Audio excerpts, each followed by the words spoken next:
லாபஸ்தானாதிபதி 8ஆம் இடத்துல உச்சம் பெற்று இருக்கிறார். இந்த 2 இடத்திற்கு உண்டான ஒரு சொந்தக்காரர் தான் அந்த 8ஆம் இடத்துல அங்க உச்சம் பெற்று இருக்க போறார்.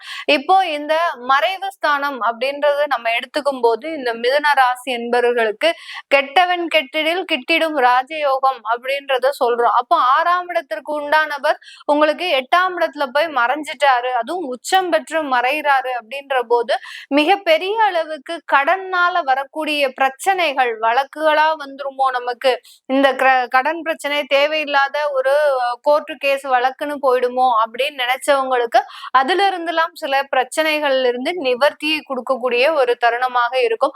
அடுத்து அந்த கடன் கொடுத்தவர்கள் ஏதோ ஒரு நன்மைகள்னால உங்களை அப்படியே நிராகரிக்கிறதுக்கும் உண்டான ஒரு வாய்ப்புகள், இந்த மாதிரியாக அந்த ராஜயோகம் கெட்டவன் கெட்டிடில் கிட்டிடும் ராஜயோகம் அப்படின்னு சொல்லக்கூடிய அளவிற்கு அந்த கடன்னால இருக்கக்கூடிய பிரச்சனைகள் இந்த 45 நாட்கள் உங்களுக்கு ஒரு சரியாகிறதுக்குண்டான ஒரு தருணமாக இருக்கும். இன்னொரு இடத்துல நம்ம பார்க்கும்போது, அதாவது லாபஸ்தானாதிபதினு சொன்னேன் இல்லையா, அந்த லாபஸ்தானாதிபதி 8ஆம் இடத்துல உச்சம் பெற்று மறைகிறார். அப்போ அது நமக்கு நன்மையை கொடுக்குமா அப்படின்னு கேட்டீங்கன்னா, தொழில் மூலமாக கிடைக்கக்கூடிய வருமானங்களை நீங்க தேவையில்லாத இடத்துல நீங்க பணத்தை கொண்டு போய் செலவு பண்றதுக்கு உண்டான ஒரு தருணம், ஏதாவது ஒரு இடத்தை நம்பி நீங்க ஏமாறுறதுக்கு உண்டான ஒரு நேரமாக தான் இந்த 45 நாட்கள் இந்த மிதுன ராசி என்பர்களுக்கு இருக்கக்கூடிய ஒரு தருணம். அப்போ நம்ம இந்த இடத்துல எந்த மாதிரியாக ரொம்ப கேர்ஃபுல்லா இருக்கணும், உங்களுடைய தொழில்ல வருமானம் வருது அப்படின்னா அதை எந்த விதமான